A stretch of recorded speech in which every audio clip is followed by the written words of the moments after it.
No doubt last season was a big disappointment for Lincoln Riley and the Trojans. But just because he had one down season doesn't mean he's a terrible coach. That seems to be the sentiment about Lincoln Riley now. People either say he sucks or he's overrated. Year one at USC, he won 11 games.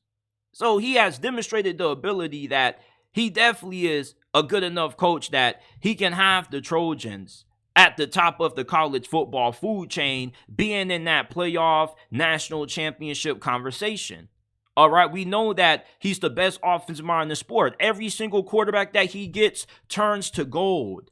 It doesn't matter that they lost Caleb Williams, man. They're the only school in college football. Well, he's the only coach in college football where it's rinse, wash, and repeat. You're not wondering if he's ever going to find another quarterback good enough to be a first-round pick. You're wondering who's going to be that next guy that is. You know, Lincoln Riley, with how good he is offensively, all he needs is to figure out the defense. And that's something that you can be pretty confident he finally has the answers to. And there's a lot of reasons to be excited about the future of USC football. You see, people are saying, well, it doesn't matter who Lincoln Riley hires to be his defensive coordinator because it's just a mentality thing. It's a culture thing with his program. Well, Lincoln Riley, all he's been talking about this offseason is changing his philosophy, changing how he runs his operation, changing how they practice, being more physical, putting more emphasis and more focus on the defense side of the football. That's why he went out and got Dan Lynn. Dan Lynn was a really hot name on the coaching market when it came to defensive coordinators that a lot of big schools wanted to get. The fact that they stole him from a rival was huge, and he did God's work with UCLA's defense last year because before he got there, that defense was a joke. In the span of 1 year, he took that defense from one of the worst in the Pac-12 to arguably the best in the Pac-12. They were great against the pass.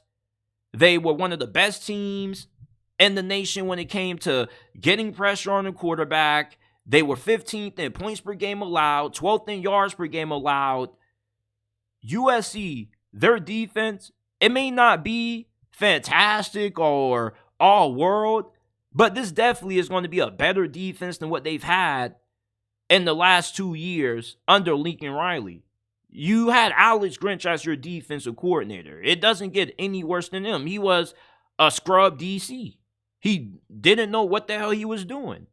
And Lincoln Riley, the reason why he didn't fire him sooner is because he had a lot of loyalty to Alex Grinch. Alex Grinch decided to hop on the jet and follow him to South California. You know, when he possibly could have decided to take other opportunities to stay where he was at, not have to worry about inconveniencing his family to up and move for a new job. So it's understandable why Lincoln Riley was hesitant to fire him. But, you know, if he would have fired him sooner, who knows how good USC could have been. The only thing that has held Lincoln Riley back from winning a national championship has been defense. And it seems like now, in the year 2024, Lincoln Riley has finally threw his hands up and said, you know what? Okay, fine. I'm going to commit to putting more effort and time into making sure the defense side of the football is right. Look, we get that playing in the Big Ten is going to be an adjustment for USC. All right, it definitely isn't going to be anything like last year playing in the Pac-12, despite how good the Pac-12 was, because the Big Ten is a conference that's all about toughness and physicality. Two things that Lincoln Riley programs lack under him. Even when he was at Oklahoma, you didn't think of Oklahoma as a physical or tough team. You thought about them as a finesse team that was going to run around, make a lot of big plays downfield, but not a team that was going to punish you up front in the trenches.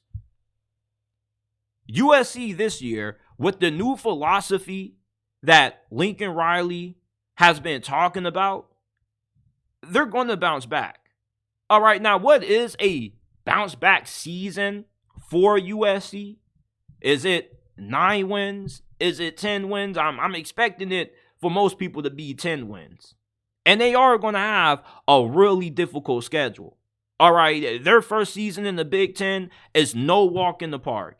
You got to play Michigan on the road, Wisconsin, Penn State, LSU to kick off the season, and then Notre Dame to end the season. So things aren't going to be easy for USC. This definitely is going to test just how good USC is and how good of a coach Lincoln Riley is. And if he doesn't do well this year, if you're USC, you might have to consider just buying them out and starting over again. You're USC, like you have money.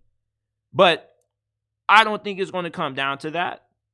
USC has a really good team. Zachariah Branch isn't being talked about enough as a Heisman candidate. You talk about somebody who could be one of the rare players to win the Heisman Trophy as a non-quarterback. He has to be in that discussion. He has Tavon Austin, DeAnthony Thomas like a... Does it piss you off how much you pay for your monthly phone bill? Why are you getting frustrated when our partner Mint Mobile has plans as low as $15 a month that give you unlimited talk and text on the nation's largest 5G network? Stop getting frustrated with how much you spend on your monthly phone bill and go to trymintmobile.com/JT Sports and description and pin comment down below to get access to premium wireless for only $15 a month. That's only $15 a month. Switching to Mint is easy. It only takes 15 minutes to do. If you're pissed off with how much you pay for your monthly phone bill, switch to Mint Mobile today and go to trymintmobile.com/JT Sports in description and pin comment down below to get premium wireless for only $15 a month. Stop getting upset with how much you spend on your monthly phone bill and switch to Mint Mobile today. You just get the ball in his hands and he's a threat to take it for 6 every single time. The defense has talent. It's not like they didn't have talent last year. The talent is there defensively. It's just you need the right coaching. And they have invested on that side of the ball heavily in the portal. So I'm not expecting for USC's defense to just lie down and be as bad as what they were last season. I know people have to thinking that it's Lincoln Riley and he just will never ever have a good defense. But if you make the right hires and you bring in somebody like Deanne Lynn, who is a huge upgrade from Alex Grinch, who has a NFL background because his dad, Deanne Lynn or DeAntoine Lynn, I forgot what his name was, but he used to coach the Chargers. You know, so with him having an NFL background, an NFL pedigree coming from a NFL coaching pedigree, I'm pretty confident that whatever Deanne Lynn wants to do defensively is going to work for USC this year. And it's not as if the Big Ten is this log jam and it's like the SEC. Before USC and Oregon entered this conference, it was only 3 teams that were worth watching: Penn State, Michigan, and Ohio State. And other than that, just throw the rest of the conference away. Now, there was a time when Wisconsin used to be a little good, and they were always kicking ass in the West. But it's just Iowa won 10 games with no damn offense, literally. How is your defense scoring more points than your offense, it feels like? So USC, yeah, they got a tough schedule, you know, with LSU and Michigan on the road and Penn State at home in Wisconsin. It's still not like USC doesn't have a talent advantage. They still are talented. They still recruit at a pretty high level. And if they can get the defense right with how good you know they're going to be offensively, they could win the Big Ten, their first season in this thing. You know, it only just comes down to the defense. So the USC, if you're counting out Lincoln Riley because you just think that he forever is going to be a head coach who will never figure it out defensively, you're going to get proven wrong this year.